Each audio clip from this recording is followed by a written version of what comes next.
अस्सलाम वालेकुम। मैं हूं Syed Hasan Itbar, FTP news live के साथ। और आज का प्रोग्राम बहुत ही खास होने वाला है, चूंकि आज हमारे दरमियान एक बहुत ही बड़ी शख्सियत मौजूद हैं जो किसी तारुफ की मोहताज नहीं। पीटीआई की एमपीए हैं आप। आपका ताल्लुक लाहौर से है और आपका नाम है जनाब आयशा इकबाल साहब। आयशा इकबाल साहबा, अस्सलाम अ वार्म वेलकम टू अस्सलाम यू। वालेकुम। वालेकुम अस्सलाम सलाम। वालेकुम। थैंक्स वालेकुम फॉर सलाम। Giving me time. Thank you, thank you. इसके अलावा हमारे जो दूसरे गेस्ट हैं वो भी किसी तारुफ के मोहताज नहीं। नून लीग से आपका ताल्लुक है, राना अरशद साहब। अस्सलाम वालेकुम सर। जी वालेकुम अस्सलाम। सर, आई होप आप you are doing well. Thanks for joining us. और जो हमारी तीसरी जो गेस्ट हैं वो मैं सैमी सैमी चौधरी, जो कि आज हमारे दरमियान जो है थोड़ा सा एनालिसिस पेश करेंगी। Thanks all for joining this show. सबसे पहले मैं यहाँ पर थोड़ा सा प्रोग्राम को इंटरेक्टिव बनाना चाहूंगा। पॉलिसीज की हम बात जरूर करेंगे, जिस तरह हम एक टॉक शो में करते हैं, ताकरे के हिसाब से भी बात होगी, सब चीजें बात होगी। लेकिन आप दोनों से, आप लोगों के पॉलिटिकल जर्नी के हिसाब से पहले हम थोड़ी सी बात करेंगे, उसके बाद हम पॉलिसीज की तरफ जाएंगे। सबसे पहले मैं मैम आयशा इकबाल से पूछूंगा कि मैम, आपके बारे में कहा जाता है कि आपका जो बैकग्राउंड है वो एक पढ़ी लिखी फैमिली से, एक प्रिविलेज फैमिली से था। आपका कोई नॉन पॉलिटिकल बैकग्राउंड था, तो उसके बाद आपको पॉलिटिक्स ज्वाइन करने का ख्याल कैसे आया? ऐसा है कि सारी मेरी फैमिली माइग्रेट कर गई। मेरे सारे सिबलिंग्स, बहन भाई, बेटी, सब मुल्क के हालात देख देख के सब यहाँ से माइग्रेट कर गए। मैंने बहुत सफर किया, इस चीज को बहुत फील किया। अपने मेरे वालिद जो थे वो जीएम थे नेस्ट पार्क के, और मैंने अपने माँ बाप की बड़ी मिजरी देखी कि औलाद के बगैर। मुझे ऐसे लगता था हमारे मुल्क के हालात की वजह से, हम बचपन में एक पोइम पढ़ते थे बैक पाइपर की, कि वो सारे बच्चों को लेके जा रहा है। हमारे मेरी सब दोस्तों के बच्चे भी बाहर चले गए। मेरे जहन में सिर्फ ये ख्याल था कि हमारे मुल्क के हालात ठीक नहीं, या 20 करोड़ लोग कहाँ जाएंगे। It's not the solution to escape from here. मेरी सारी फैमिली चली गई हुई है, सिर्फ मैं इधर हूँ अपने फैमिली के साथ, बेटा और मेरे हस्बैंड है माशाल्लाह। तो मुझे यही ख्याल आता था। फिर मेरा मदर इन लॉ को कैंसर था। आज से ये 94 की बात है। 94 में, 96 में मैंने जब उनका ट्रीटमेंट कराया शौकत खानम से, कि वहां के सिस्टम से मैं बहुत इम्प्रेस हुई। ऑब्वियसली मैं पे कर रही थी, मैं देखती थी वो लोग हैं जिनको पास कुछ नहीं है, वो भी वही फैसिलिटीज। तो मुझे हुआ कि ये जो इंसान है अगर एक सिस्टम बना सकता है तो ये और भी सिस्टम बना सकता है। इसी स्कूल दैट्स ऑफ थॉट को लेके मैंने पहले मेंबरशिप ली, एज ए मेंबर काम किया, फिर मैं कनाल व्यू की प्रेसिडेंट बनी, फिर मैं यूनियन काउंसिल पे इलेक्शन लड़ा, फिर मैंने टाउन पे इलेक्शन लड़ा। उसके बाद 2 दफा मैं कोर कमेटी की मेंबर बनी। और अल्हम्दुलिल्लाह मैंने कभी ओहदे के लिए किसी को कहा नहीं, ओहदा मेरे घर आया है, क्योंकि मैं अपने इलाके में इतना काम करती हूँ कि एक 5 साल के बच्चे को भी पता है कि बाजी आयशा का घर कहाँ है। That's very nice, that's very nice. और हम होप करते हैं इसी तरह आप काम करती रहें। दूसरे हमारे मेहमान हैं राना अरशद साहब। सर, आपका तो माशाल्लाह एक वसी तजुर्बा है सियासत के अंदर। अपने तजुर्बे के हवाले से कुछ बताइएगा आवाम को। जी बिस्मिल्लाहिर रहमानिर रहीम। फर्स्ट ऑफ ऑल तो मैं आपका शुक्रिया अदा करता हूँ। और मैं समझता हूँ कि इंसान को काम करना चाहिए। इंसान को अल्लाह ताला ने अशरफुल मखलूक़ात पैदा किया हुआ है। और जब अल्लाह ताला इंसान को वक्त और मौका देते हैं तो उससे अल्लाह ताला की मखलूक को फैसिलिटेट करना चाहिए। अपने लिए तो हर फर्द काम करता है, अपनी ज़ात के लिए, अपनी फैमिली के लिए, लेकिन काश हम सब मिलकर दूसरों के लिए करें तो ये नेकी भी है और अल्लाह ताला की तरफ से मैं समझता हूँ कि ये अनायत भी होती है। और मैं आपका भी शुक्रिया अदा करता हूँ। और मैं समझता हूँ कि आज जो जरूरत है वो हुकूमत को अपना किरदार अदा करने की जरूरत है और अपोजिशन को अपना। आज मुल्क के जो इस पर मैं करूंगा कि जब हम असेंबली के मेंबर होते हैं, मैं पिछली कैबिनेट का मेंबर था और शबाशी साहब चीफ मिनिस्टर थे, तो मुझे पता है कि जब डेंगी आया था तो दिन रात हमने काम कैसे किया था। किसी पर एहसान नहीं करना होता, जब गवर्नमेंट होती है तो फिर डिलीवर करना, और डिलीवर करना खुद अपने मुंह से मियां मिट्ठू बनने से गुजारा नहीं होता। काम वो होता है जिसको डिलीवर करने के बाद उसका जो रिजल्ट है, जो आउटपुट है, वो आवाम देती है और आवाम से ही उसका नतीजा मिलता है। इसलिए मैं अर्ज करना चाहता हूँ, आज हम अपोजिशन के मेंबर हैं, आज वो चीजें पॉइंट आउट करनी है जो बिल्कुल हर अपोजिशन किया करती है, और गवर्नमेंट को हर काम को टेकअप करना है, उसको उसका नोट्स भी लेना है, लेकिन अल्टीमेटली रिजल्ट देना होता है। मैं अर्ज करूंगा कि जैसे चीनी का बहरान था, बहुत अच्छी बात है, एक्शन लिया गवर्नमेंट ने, उस पर कमीशन बना, सब कुछ हुआ, रिपोर्ट्स आई, लेकिन मैं अर्ज करना चाहता हूँ ईद उल अजहा और जो चीनी 52 रुपए से 90 रुपए हुई, उसको चाहिए तो ये था कि वो चीनी कम होती और हर फर्द, हर शहरी ये कहता कि चीनी कम हुई है, रेट कम हुआ है। और उसमें अगर उस माफिया में कोई अपोजिशन के लोग हैं, उन पर पहले मुकदमा दर्ज करें, और अगर कोई गवर्नमेंट में है तो उन पर भी करें। और अल्टीमेटली अवाम को रिलीफ चाहिए था कि वो जो रेट बढ़े थे, वो नोटिस लेने के बाद जो रेट बढ़े थे, वो रेट कम हो जाए, अवाम को रिलीफ मिले। और जो 50 रुपए या 48 रुपए या 51 रुपए का 1 किलो चीनी मिलता था, आज अगर वो 100 में 1 किलो मिलती है, पहले 100 में 2 किलो मिलती थी, तो इस पर हमें अपना रोल प्ले करना चाहिए ताकि अल्लाह ताला की जात भी खुश हो, अल्लाह ताला की मखलूक को भी रिलीफ मिले। अभी चीनी के साथ साथ तो आटे का इशू हो गया। मैं क्योंकि खुद एक जिम्मेदार हूं, और 1400 रुपए मन जब गंदम खरीदी गई, तो रेट जो आटे का था पंजाब में वो 1610 रुपए था, और 1610 के बाद वो अब 1720 हो गया। लेकिन काश जो गंदम आज भी 2200-2300 तक पहुंच चुकी है, एक गरीब आदमी परेशान है। और मैं देख रहा था कि कल जब पेशावर में 10 रुपए से 15 रुपए रोटी का रेट हो चुका है, और उसी तरह लाहौर और दीगर बड़े शहरों में भी रेट बढ़ गए हैं। चक्की का आटा 70 रुपए किलो हो चुका है, 70 रुपए किलो का मतलब 28 रुपए मन। सर इसी चीज का हम आगे बढ़ेंगे थोड़ा सा। मैं आयशा साहिबा से ये कहूंगी कि मेरा सवाल सुन लीजिए। मैं ये कह रहा था कि जैसे अभी रान साहब ने बात की कि चीनी का बोरान किस तरह आ रहा है और आटे का बोरान किस तरह आ रहा है। बजाते खुद आप एक औरत हैं और आपने घर चलाया है और आप चलाती हैं और आप समझती हैं कि कितने पैसों में जो है एवरेज आपकी निकलती है घर की। तो एक गरीब आदमी क्या आज के दौर में सर्वाइव कर सकता है? क्या कहिएगा इस बारे में? देखें जी, मैं इसका आपको ये जवाब दूंगी कि हम लोग लीडर हैं, ठीक है, हमने लोगों को राह दिखानी है।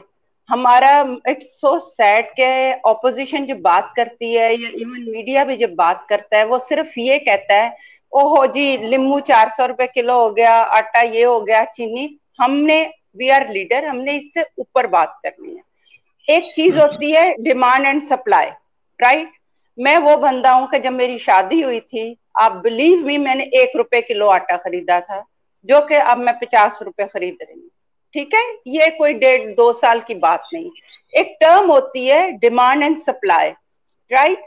जिस रफ्तार से हमारी आबादी एक तो बढ़ रही है, ठीक है, फिर जिस तरह हमारे पिछले दौरे हुकूमत में सोसाइटियां बनी, जब हम बचपन में सफर करते थे जीटी रोड पे या लाहौर से सियालकोट तक, तो हमको सिर्फ नजर आते थे लहलहाते खेत। उन सब खेतों के ऊपर सोसाइटियां बनी गई हैं, हर एक ने कब्जा किया है जमीनों पे। रजिस्टर्ड नॉन रजिस्टर्ड सोसाइटी हमारी सोना उगलती जमीनें थी। हमारी यील्ड जो है वो कम हुई है मुल्क की, और आबादी हमारी बढ़ी है।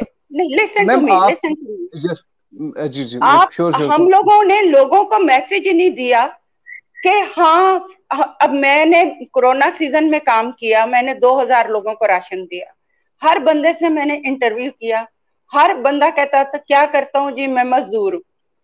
बीवी क्या करती है? कुछ नहीं करती। बच्चे कितने हैं? मिनिमम 6, 7 और 8। आप मुझे बताएं, कि ये हम लोगों ने अपने लोगों को क्या सिखाया है, अपने अवाम को क्या सिखाया है। बाहर की दुनिया ऐसे, जब बांग्लादेश हमसे अलग हुआ था, हम जो थे आबादी में उनसे कम थे, उनकी गवर्नमेंट्स ने वो 16 करोड़ पे आ गए, हम 22 करोड़ पे आ गए। आप चीजों की देखिए, हमारा काम है चीजों को एनालाइज करना और उनके सोल्यूशन, उनकी कॉजेस को खत्म करना। रौला मैम वो डाल से सोल्यूशन हो नजर, सके काम नहीं मैम होता। मैम सोल्यूशन देखिए, जो भी ऑपोजिशन होती है या मीडिया का काम हमेशा भी गवर्नमेंट के ऊपर जो है तनकीद करना होता है। जब नवाज शरीफ साहब की हुकूमत थी, जब भी मीडिया ने तनकीद की उनकी गलत बातों पे, और जब आपकी हुकूमत आई, चूंकि एक नया पाकिस्तान, एक रोशन पाकिस्तान का ख्वाब देखा था, तो जाहिर है कि तनकीद जो है शायद उसी तरीके से आपकी तरफ भी नहीं होगी। नहीं, जहां पर हम आप लोगों, करप्शन की आप बात यहाँ नून से लीग की करते हैं, वहां पे हम वो बात शायद आपकी पहले भी इकोनॉमी के हवाले से बात करेंगे हम तो। करते हैं, लेकिन please correct your self. I always says कि 3 पिलर्स हैं जो के चेंज ला सकते हैं। ऑब्वियसली लीडरशिप नंबर 1, मौलवी एंड मीडिया। हम लोगों को, अब मैंने अगर राशन दिया है तो मैंने हर एक को राशन के पैक के साथ फैमिली प्लानिंग के मैयज भी दिए हैं, राइट, कि you have to control your family. लोगों को, हमने, चाइना ने कैसे तरक्की की है, बाकी दुनिया कैसे तरक्की कर रही है, मैं सारी दुनिया फिरी हुई हूँ। हर मियाँ भी सुबह काम पे निकलता है, बीवी भी काम निकलती है, 16 साल का बच्चा जो है वो भी काम करता है, लोग मेहनत करते हैं। लोग, हम बजाय ये मीडिया रौला डाले, हमें आप मौका दें, हम आए, हम लोगों को, इस वक्त भी मैं लोगों को मैम धड़ाधड़ 2 फ्रूट साल से ट्रीज दे ज्यादा का रही हूँ। वक्त हो गया इस वक्त। देखिए मैम, जी, मैं आपकी आप, बातें बिल्कुल बजाएं, आपकी बातें बिल्कुल बजाएं। मैं एक सेकंड आपसे सवाल करना चाहता हूँ, आपकी बातें बिल्कुल बजाएं, उसके बाद मैं राणा साहब की तरफ आऊंगा। लेकिन अगर हम जहां तक ये बात देखते हैं, जहां तक आपने बात की कि हमें पॉपुलेशन के हिसाब से मैयर्स लेने चाहिए, हमें अपनी सोसाइटी को कंट्रोल कैसे करना चाहिए, दैट्स समथिंग जो कि बीइंग अ सोशल वर्कर आपने काम किया होगा, जो भी चीजें रियासत की जिम्मेदारी है इन चीजों को करना। लेकिन वहीं पर अगर हम बात करें, देखिए हमारे यहाँ जिस तरह का तबका है, और जहाँ पे लोग इस तरह के मौजूद हैं, इतने अनप्रिविलेज लोग हैं जिनके पास एक वक्त की रोटी खाने के लिए नहीं होती, तो जब तक आप वो रोटी नहीं देंगे तो शायद आपको वो वोट नहीं देंगे। मैं आपकी तरफ दोबारा आऊंगा, मैं राणा साहब से जाना चाहूंगा। सर, उन्होंने अभी बात की थी थोड़ी देर पहले कि वो एक शौकत खानम जब गई, वो इतना इंप्रेस हो गई कि उन्होंने आकर जो है पीटीआई ज्वाइन कर ली, बिकॉज वो समझती थी कि इतना खूबसूरत निजाम है। और जाती तौर पे मैं खुद भी, मेरे चूंकि एक अजीज वहां पर थे, तो मैंने एक अच्छा निजाम देखा।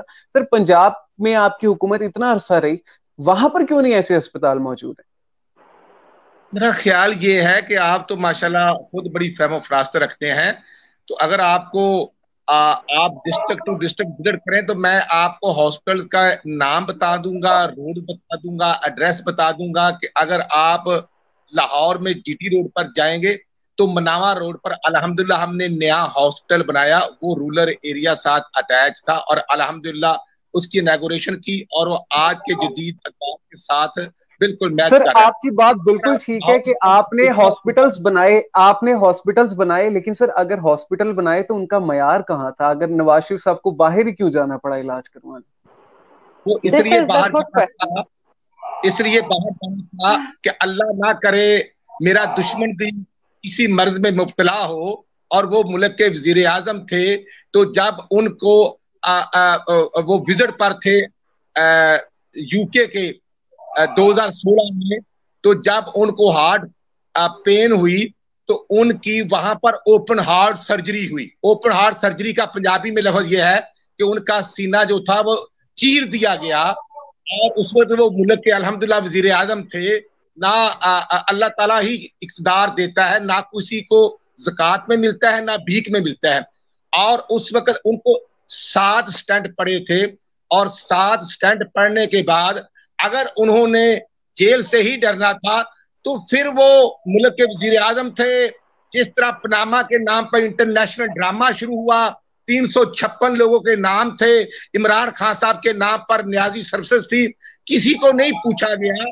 वो एक ऐसे ही साजिश है जैसे आप मुल्क क्वेश्चन से, आप आंसर से डेविएट कर रहे हैं। जस्ट हमें ये आंसर चाहिए कि वो पीआईसी क्यों नहीं गए।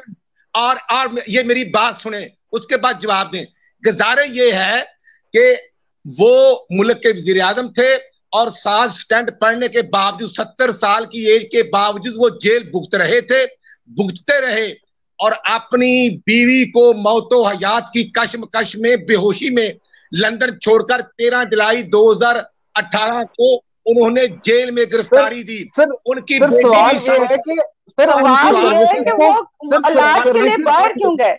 सर्विसेज उनकी कोई भी सर्विसेज सर उनकी कभी भी हमने उनसे नहीं कहा कि जो कि वो गए इस एज के अंदर, अगर वो आए ठीक है उन्होंने बहादुरी का मुजाहरा किया बिल्कुल सर, लेकिन वापस क्यों गए? सवाल मेरा यहाँ पे ये आ रहा है कि अगर वापस इसलिए गए कि वो हॉस्टल में थे और न्याजी कठजोड़ की नजर में जेल में थे और न्याजी साहब का तो ताल्लुक नहीं सर, अदालत से तो ताल्लुक नहीं है न्याजी साहब का।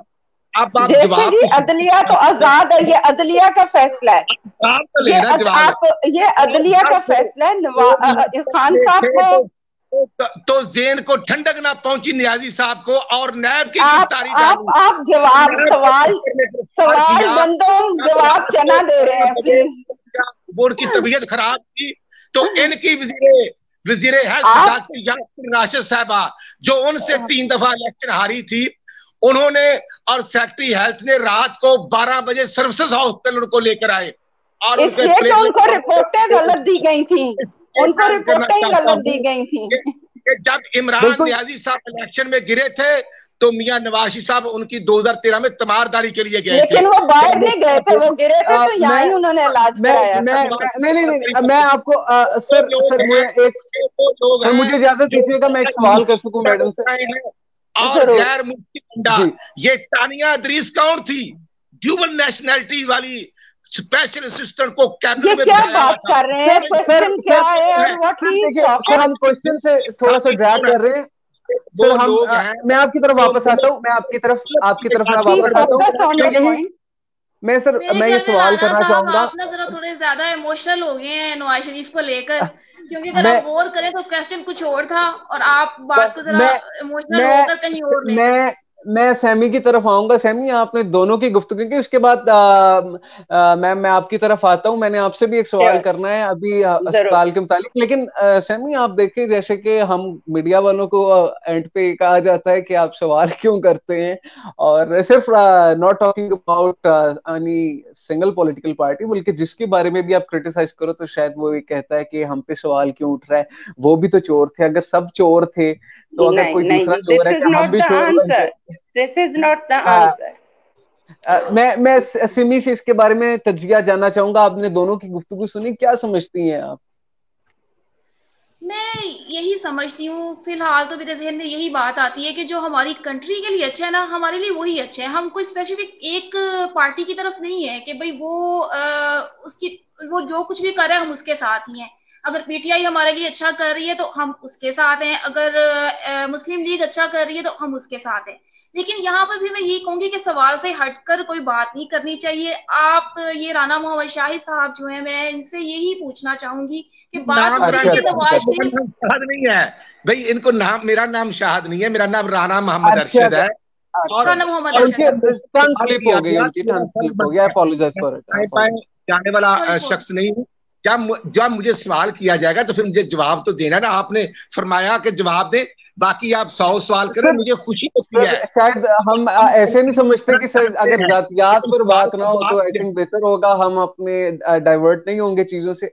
तो आई थिंक सेमी यहाँ तक तो आपकी बात ठीक है। यही मैं एक बात मैम से पूछना चाहूंगा। आपने जैसे हम नवाज शरीफ साहब पे तनकीद कर रहे हैं कि वो बाहर इलाज कराने गए, जब इमरान खान साहब गिरे थे तो उन्होंने कहा था कि मुझे सीधा जो है वो शौकत खानम ले जाओ। शौकत खानम के अलावा वो किसी पे ट्रस्ट नहीं कर सकते थे, और आम पब्लिक के लिए वहां सिवाय कैंसर के आप कोई ट्रीटमेंट नहीं कर सकते। लेकिन इमरान खान साहब की एक तो वजह है कि बिल्कुल वो शौकत खानम के करीब गिरे थे, हम लोग उस जलसे में थे, ठीक है। नहीं मैम, शौकत खानम बहुत दूर है वहां से, वो गिरे थे यहाँ रेलवे स्टेडियम के पास। शौकत खानम 14 किलोमीटर है वहां से, और उसके दरमियान में ना और कोई हॉस्पिटल नहीं है, आपको भी पता है। रायविंड रोड पे था जलसा। और सबसे बड़ी बात है इस वक्त देखें, इट्स वेरी प्रीशियस टाइम। हम आप लोगों को मैं एटलीस्ट आप लोगों को बताना चाहती हूँ कि हमारी गवर्नमेंट की क्या पॉलिसीज हैं और हम क्या कर रहे हैं। इसको हम लड़ाई झगड़ा तनकीद की बजाय अगर हम आपको बात करें तो इट विल बी बेटर। बिल्कुल बिल्कुल बिल्कुल बिल्कुल। हाँ, हमें बिल्कुल बजाय हम नवाज शरीफ अब को आपने हेल्थ क्रिटिसाइज की क्या करें। पॉलिसीज बनाई? बिल्कुल आप जी, ठीक मैं कह रही आपको हैं। बताती अब हूँ कि आपने हेल्थ आपको, की क्या आप लोगों पॉलिसीज को बनाई? बहुत बहुत खुशी होगी कि जी जिस जी तरह की पॉलिसीज इस दफा भी बजट जो आया है, दूरंदेश पॉलिसीज हैं। अब मैं आपको बताती हूँ कि जिस तरह अभी हमने नई एक पॉलिसी, आपको पता है कि जानवरों पे भी हम काम कर रहे हैं। हम वन हेल्थ पॉइंट पे काम कर रहे हैं। वन हेल्थ पॉइंट मतलब होता है कि जब आपके पौधे, इंसान और जानवर, जब ये तीनों चीजें जो हैं वो हेल्दी नहीं होंगी, उनको राइट्स नहीं मिलेंगी, तो कभी भी हमारा मुआशरा तरक्की नहीं कर सकता। देखें, एक चीज होती है वी वांट, हमारा अल्टीमेट गोल क्या है? अल्टीमेट गोल होता है हर गवर्नमेंट का पीस। पीस, सुकून कब होगा लोगों को? जब लोग एम्पावर होंगे। एम्पावर होंगे वो कैसे एम्पावर होंगे? जब उनको उनके राइट्स मिलेंगे, इंसानों को भी, जानवरों को भी और पौधों को भी। ये बड़े दुख की बात है कि हमारे मुल्क में तीनों चीजों पे जुल्म हो रहा है, था भी और हो भी रहा है। वी आर बिल्कुल ट्राइंग ठीक कि है। हम वन हेल्थ पे काम करें। अभी हमने इतना बड़ा एक काम किया है कि पूरे पंजाब में, जब मैं एमपीए बनी उससे पहले भी मैं देखती थी, ये म्यूनिसिपल कॉर्पोरेशन वाले आते थे, कुत्तों के सर में गोलियां मार देते थे। बताएं, ये मजहब इजाजत देता है? इंसानियत इजाजत मैम देती है? अगर हमने वो इंसानों को मार रहे हैं तो फिर कुछ ना कुछ तो ए, इकदाम अब लेना पड़ेगा दुनिया ना। नहीं, यही आप, मैं आपको यही गाइड करना चाह रही हूँ लोगों को भी। जी अगर मेरे जी पास जी एक जरूर फोरम जरूर आया है तो मैं आपको जरूर थोड़ा सा जरूर। पॉजिटिव जी कुछ बताऊं। अब हम बिल्कुल लोगों ठीक। ने माशाल्लाह, कमिश्नर साहब से हमारी मीटिंग हो गई है, असिस्टेंट कमिश्नर से। हम टर्की की तरह मॉडल बना रहे हैं और हमने शुरू कर दिया है काम कि हम कुत्तों को पकड़ते हैं लाइव। एसपीसीए एक अदारा है जो था, तनख्वाहें ले रहे थे लेकिन वो कोई काम नहीं कर रहे थे। अल्हम्दुलिल्लाह हम ये कोशिश कर रहे हैं जो अदारे ये पिछले दौरे हुकूमतों में बने हैं उनको हम चलाएं। मुल्क में सब कुछ है, सिर्फ अदारे काम नहीं कर रहे। अब अल्हम्दुलिल्लाह एसपीसीए वाले कुत्ते पकड़ रहे हैं, 50 कुत्ता पकड़े, उसे न्यूटर करते हैं। टीएनवीआर प्रोग्राम है, उसको रेबिस फ्री करते हैं, रेड कलर का उसको पटा डालते हैं और उनको उनकी हैबिटेट में छोड़ देते हैं। जैसे टर्की मॉडल है ये, कराची में भी ये हो रहा है, अब हम पंजाब में भी इसको लॉन्च कर रहे हैं। ठीक है, इसी तरह ये एसपीसीए अदारा इतना एक्टिव हो गया है कि जहां भी हम देखते हैं कि किसी जानवर पे, ये हमने सिविल सोसाइटी, एनजीओ और गवर्नमेंट ने मिलकर ये काम किया कि हमने जानवरों के मैम हकूक के लिए, और बिल को मैम आप मान लेंगे 1890 का बिल अब दोबारा रिवाइज हुआ है। क्या पिछले दौरे हुकूमत में 560 लॉज हैं टोटल। आप लॉ पढ़े, कोई लॉ 1890 का बना है, कोई 1920 का बना है, कोई 1925 का बना है। मुझे बताएं पिछली असेंबलियां क्या कर रही थी? अभी भी ऑपोजिशन इतना टाइम वेस्ट करती है कि दिल खून के आंसू रोता है। उनका होता है कि हम ऐसे काम कोई ना हो। मैं हम लोग यही चाहते सवाल हैं जो है राणा कानून साहब से, साजी हो। यही सवाल राणा साहब से पूछना चाहूंगा। राणा साहब मुझे बताइएगा कि वो कहते हैं कि हम 2 साल में जो है सिस्टम तो नहीं पूरा चेंज कर सकते, हमें वक्त चाहिए, तो जिनकी हुकूमतें इतने अरसे से थी वो आखिर कर क्या रहे थे कैबिनेट्स में? क्या कहिएगा? आप मैं बताएं सिर्फ राणा साहब, आपने कितने असेंबली बिजनेस डाला है, कितने बिल्स डाले हैं, कितने आपने। एक एमपीए का एक चीज और है, लोगों का ख्याल होता है कि गवर्नमेंट जो है ना वो एमपीए चलाती है। गवर्नमेंट पॉलिसी देती है, हुकूमत ब्यूरोक्रेसी चलाती है। मेरा काम है बिल्स लाना, मेरा काम है असेंबली में क्वेश्चन रेज करना, मेरा काम है करारदाद लाना। आप मुझे बताएं, मैंने आज तक 200 असेंबली बिजनेस डाले हैं 2 साल में। ठीक है, आप मुझे बताइए, आपको भी पता होगा, आपने अपने दौरे हुकूमत में कितने आपने असेंबली बिजनेस डाला? जी आज सर। मैं कितने बिल डाल रहा हूं। आज बात हो रही है मौजूदा हालात में गवर्नमेंट ने डिलीवर क्या कर रहा है। नहीं, मैं ये हमने, कर रहा हूं। बात हो रही है कि आपने क्या किया। मैंने बताया मैंने क्या किया, आप बताएं आपने क्या किया। यार मैं चला जाऊंगा अगर ये मेरी बात में बार बार बोलेंगे। मैम प्लीज मेरी प्लीज आप उनको कंप्लीट करने दीजिए। मेरी प्लीज ओके, लीडरशिप की ट्रेनिंग है कि दूसरों का एहतराम करें। अब बिल्कुल इनका ठीक है, रवैया थैंक ये मुनासिब नहीं है, रवैया मुनासिब नहीं है। अब गुजारिश अगर आप फरमाएं तो मैं गुजारिश जी ये जी। देता हूं। आज ये हो रहा है, हमने तो खान साहब से नहीं कहा था कि खान साहब ने आते ही फरमाया कि आईएमएफ के पास नहीं जाएंगे, खुदकशी फरमा लेंगे। खान साहब खुदकशी इस्लाम में हराम है। आपने कहा था कि मैं 100 दिन में पाकिस्तान को ठीक कर दूंगा, ये आपका फैसला था। आपने कहा था पहले 300 दिन में नया जनूबी सूबा जो बन जाएगा, तो वो हमने नहीं कहा था, आपने जनूबी महाज के नाम पर मुस्लिम लीग नून के एमपीएस एमएनए पर शब्बे खून मार के ये आज के खुसरू बख्तियार साहब कंपनी जो है ये जनूबी महाज पर अवाम को धोखा देने के लिए ये पीटीआई में शामिल हुए, और फिर 100 नौकरियां खान साहब ने फरमान जारी किया था, हमने नहीं किया था। 2 साल गुजर गए, 1 करोड़ आप अंदाजा करें कि वो 40 लाख तो नौकरी मिलनी चाहिए थी, अलबत्ता 66 लाख लोग बेरोजगार हो चुके हैं। खान साहब ने फरमान जारी किया 50 लाख घर देंगे, 2 साल गुजर के कितने घर बने? कराची समेत मेरा हल्का ननकाना शाहकोट वारपना इंक्रोचमेंट के नाम पर गरीबों के घर गिरा दिए गए। आज मैं ये अर्ज करना चाहता हूं, बहुत अच्छी बात है, शौकत खान मदारे को हम खुद सपोर्ट करते थे, करते रहे, और मैं असेंबली का हिस्सा नहीं हूं। मैं पिछले दौर में एडवाइजर था, मैं पंजाब असेंबली का चीफ व्हिप था, और मैं 10 साल चीफ मिनिस्टर शहबाज शरीफ की सुपरविजन में काम किया है। बातें नहीं करते थे, हमने डेंगू पर दिन रात कंट्रोल किया था। आज कोरोना के नाम पर जो आपके एक्सपो सेंटर में हुआ, देख लें कितने पैसे लगे, वो इनके दोस्त हसन साहब ने ब्रीफ कर दिया था आवाम को। मैं ये अर्ज करना चाहता हूं कि जब पेट्रोल पूरी दुनिया में सस्ता हुआ और पाकिस्तान में 30 रुपए उसका रेट हुआ चाहिए था, तो 75 रुपए था। जब ये रेट सस्ता हुआ तो 26 जून तक पूरे पाकिस्तान में पेट्रोल नहीं मिला, और कानून की वायलेशन करके ना कोई ओकरा, ना पेट्रोलियम मिनिस्ट्री, फाइनेंस डिपार्टमेंट ने 26 जून को रेट बढ़ा दिया, 26 रुपए 100 रुपए हो गया, तो 1 घंटे में पेट्रोल हर पंप पर मौजूद था।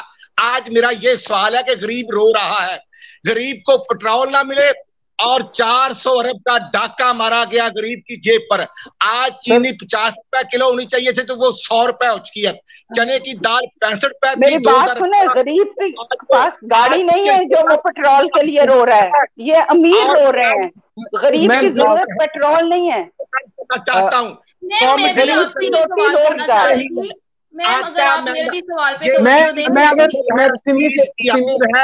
ईद की आमद है, तो टमाटर जो 15 से 20 रुपए किलो था वो 150 से 200 किलो हो गया, अदरक 450 किलो हो गया, लहसुन 450।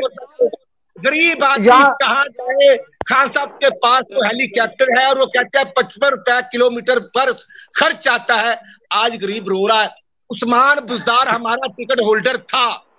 उस्मान बुजदार साहब 2013 से 2018 तक डीजी खान से हमारे टिकट होल्डर थे, वो एमपी का इलेक्शन लूज कर गए थे। अब वो कहते हैं मैं अभी अंडर ट्रेनिंग हूं, इसलिए मैं अर्ज करना चाहता हूँ गरीब का बड़ा दुख है। आप पॉलिसीज पे बात करें, आप पर्सनैलिटीज पे क्यों बात कर रहे हैं? आप इस वक्त पॉलिसी पे, ये प्रोग्राम पॉलिसीज पे है, पर्सनैलिटीज पे नहीं है। मैं यहाँ पे आप दोनों से मैं कहूंगा कि अगर 1 सेकंड मैं यहाँ पे जो है सैमी जो है कुछ सवाल करना चाह रहे हैं। सैमी, आपने इन दोनों का पॉइंट ऑफ व्यू देखा, हम क्योंकि आज करंट इश्यूज के ऊपर बात नहीं, आपकी आवाज, आपकी सॉरी माजरत के साथ आपकी आवाज नहीं आ रही मुझे, थोड़ा अब आ रही है आवाज? जी अब आ रही है। जी, मैं मैम से ये पूछना चाह रही थी, बल्कि काफी अरसे से ये सवाल मेरे जहन में था कि इमरान खान साहब ने वाकई में बहुत सारे मतलब 1 करोड़ नौकरियां देने का वादा किया था, लेकिन ये देखने में आ रहा है कि जब से उनकी हुकूमत आई है वाकई बहुत बेरोजगारी बढ़ गई है। इवन के मीडिया में बहुत सारे लोगों को बहुत फारिग किया गया है, मतलब बहुत ज्यादा लोग निकाले गए हैं, स्पेशली मीडिया से भी। तो आप इस बारे में आपको बताती हूँ। हाँ बिल्कुल, मैं मीडिया वाले माशाल्लाह सबके साथ मैं अटैच हूँ, और मेरे लिए बहुत सॉफ्ट कॉर्नर है उनके लिए कि उनके लिए पिछली हुकूमतों ने कुछ नहीं किया। जो सहाफियों के नाम पे जमीन थी वो जंग ग्रुप वालों ने अपनी जन्नत बना ली। ठीक है, कोई आज तक मीडिया वालों के लिए स्कूल नहीं बना। पढ़े लिखे लोग हैं मीडिया वाले जाहिल लोग नहीं है, उनके लिए कोई स्कूल नहीं है। कोरोना के सीजन में मैंने माशाल्लाह सब मीडिया वाले मेरे साथ थे, मैंने उनके लिए साथ मैक्सिमम काम किया है, राइट। और ना उनके लिए कोई हॉस्पिटल बना है, हमारा इंशाल्लाह जो खान साहब ने वादे किए थे वो पूरे कर रहे हैं और करेंगे वो अभी तक मैम देखिए 2 साल तक नजर नहीं आ रहा। मैं आपको बताती हूँ कि मीडिया वालों को बेरोजगारी, आप बिल्कुल, एक तो सबसे बड़ी उसकी बात यही है कि जैसे मैंने आपको बताया कि आबादी बहुत तेजी से बढ़ रही है और हमारी जो 60% पॉपुलेशन है वो यंगस्टर है। सबसे बड़ा इस मुल्क का मसला है आबादी है।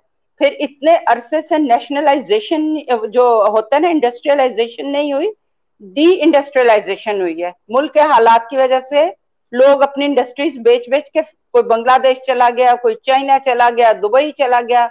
ये एक ग्रेजुअल प्रोसेस है। जैसे मैंने आपको बेटा बताया पहले कि जब मेरी शादी हुई है मैंने 1 रुपए किलो आटा खरीदती थी, 30 रुपए किलो गोश्त था, 18 रुपए की मुर्गी थी। अब के भी अब आप इन्होंने टमाटर की बात कर दी। देखो सब्जी फल होता है, एक सीजनल इनके रेट्स होते हैं। आजकल टमाटर के पौधे नहीं है इसलिए टमाटर महंगा है। इसमें हुकूमत ने टमाटर खा नहीं लिया, लोगों को गाइड करना चाहिए। पिछली हुकूमतों के वक्त तो नहीं महंगे थे मैम इतने, और तब भी महंगे होते थे। बड़ी ईद पे हमेशा टमाटर महंगा होता है। उसकी वजह ये है, मैं खुद चीजें खरीदती हूँ, मंडी जाती हूँ। और महंगाई तो हर दौर में अपने हिसाब से बढ़ती है, लेकिन मुझे फिलहाल सिर्फ एक सवाल का जवाब चाहिए। ये बेरोजगारी जो इतनी बढ़ गई है, मतलब इमरान खान ने तो इस बात का प्रॉमिस किया था कि वो, हाँ, अब आपको मैं इसमें आप देखें, मुझे अभी तक इसका इसीलिए सॉफ्ट लोन्स दिए गए हैं लोगों को और दे रहे हैं कि लोग अपने बिजनेसेस शुरू करें। आगे होता था, मैं आपको यकीन माने, मेरे घर आके ना मुख्तलिफ मीडिया वाले पैसे मांगते थे। आगे होता था कि मीडिया वालों को पैसे से खरीदा जाता था। ठीक है, अब हम लोग ऐसे नहीं करते, हम मीडिया को पैसे नहीं देते। ठीक है, इसकी बहुत बड़ी वजह है। मैम मीडिया से देते नहीं है, लेकिन अब शायद लिए जा रहे हैं, इसीलिए शायद फिरदौस आशिक अवान साहिबा को उनके ओहदे से जो है बरतरफ किया गया था, क्योंकि उनके ऊपर भी चार्ज वो हो। लेकिन मैं I am talking about my experience कि मैं जब असेंबली से बाहर निकलती थी तो मेरे से कभी कोई सहाफी मेरे से 2000 मांगता था।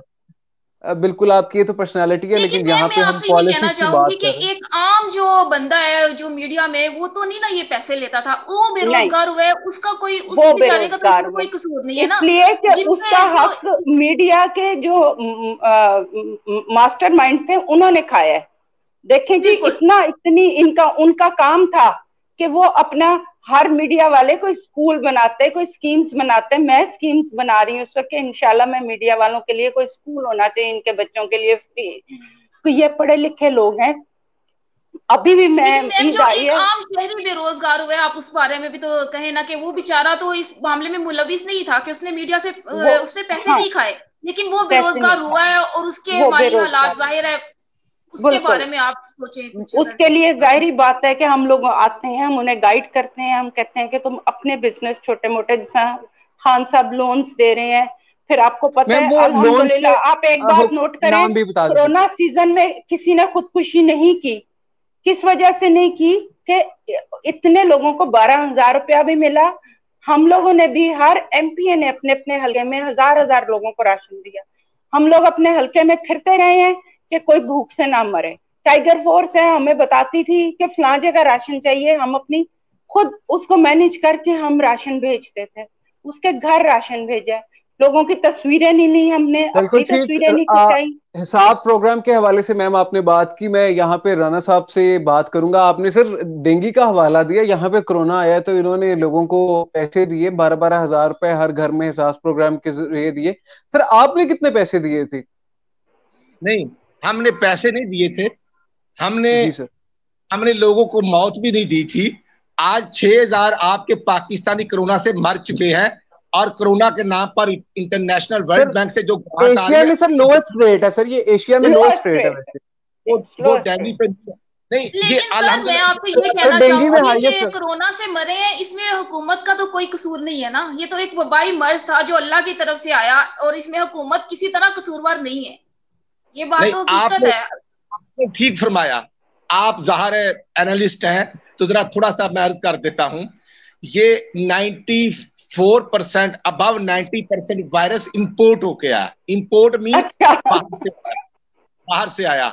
और जब चाइना में पाकिस्तानी स्टूडेंट्स पढ़ रहे थे, चाइना में कोरोना आया, तो सबके वालिदैन ने कहा कि उन स्टूडेंट्स को ले आए, तो गवर्नमेंट ने कहा कि हम नहीं लाएंगे, वायरस आएगा। वो स्टूडेंट्स ना आए, और जब ताफ्तान में 10,000 लोग थे जो जायरीन थे, हमारे अपने थे, उसी तरह उमरा कर जो जफर मिर्जा साहब मिनिस्टर हेल्थ के ओहदे पर थे, उन्होंने खुद कहा कि 70% ये वायरस जो ताफ्तान से आए उनके जरिए आया है और तकरीबन 30% जो ओवरसीज कम्युनिटी यूएई और उसके बाद उमरा करके उनके जरिए आए।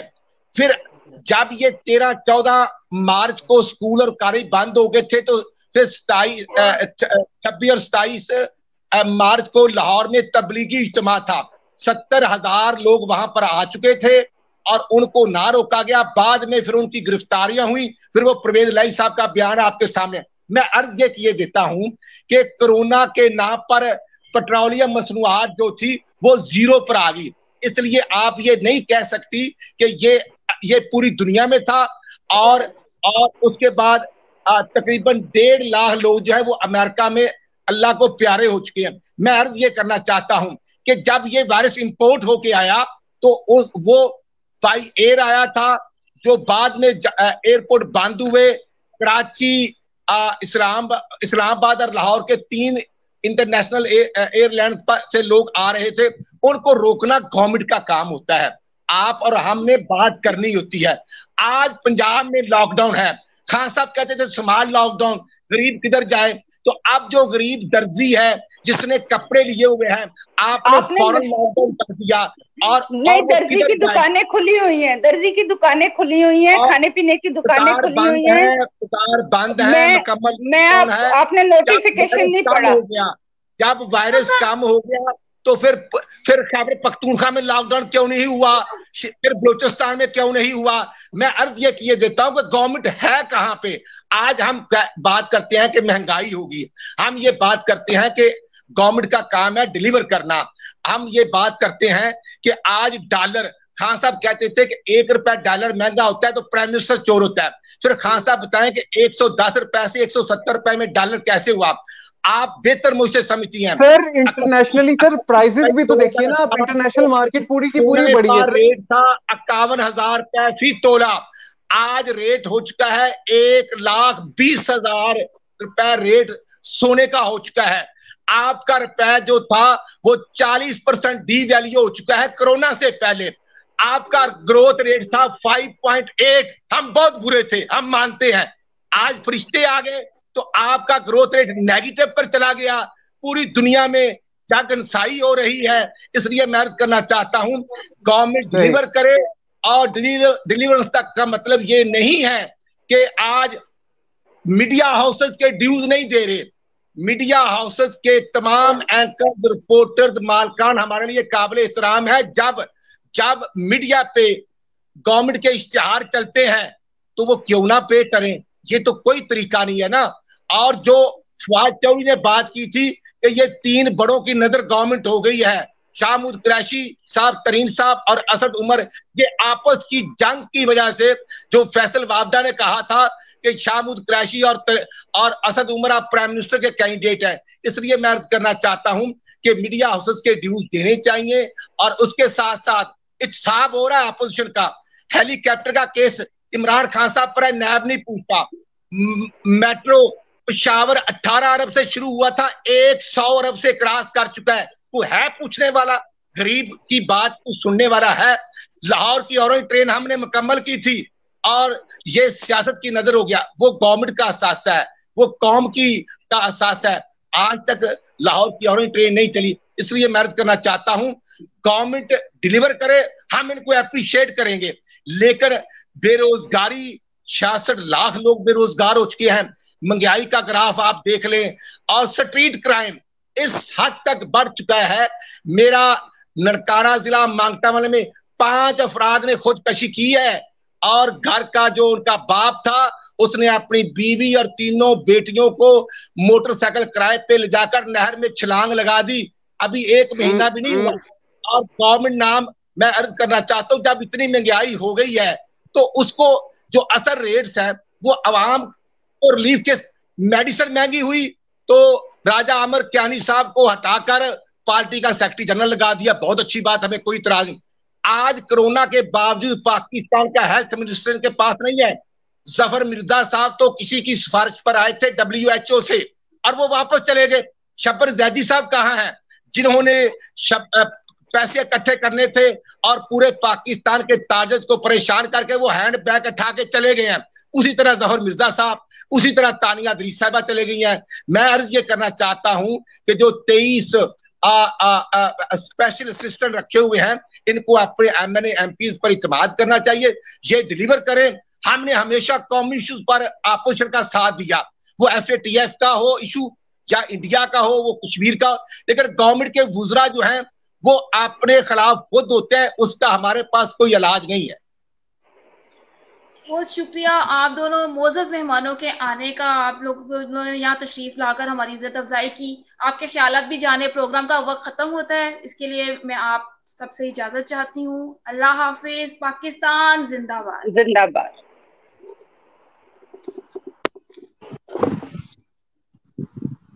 रुबीना, ये लो,